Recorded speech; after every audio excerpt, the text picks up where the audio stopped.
Aya tilu golongan jalma di akhirat nu bakal digampangkeun hisabna tur dijauhkeun tina kasulitan di alam akhiratna.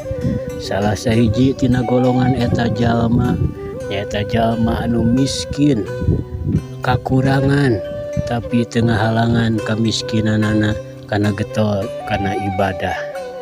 Sanajan miskin tetap taat, tetap rajin ibadah ngabakti ka Allah Subhanahu wa Ta'ala.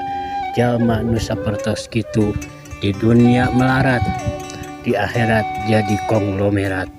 Jang urang nu dipaparin kamiskinan ulah ngarasa sedih, ulah ngarasa nalangsa, sabab eta hiji ciri urang teh jaga di akhirat bakal diangkat derajat ku Allah Subhanahu wa Ta'ala, bakal digampangkeun, dijauhkeun tina kasulitan engkena teh, digampangkeun tina hisabna. Wallahu a'lam.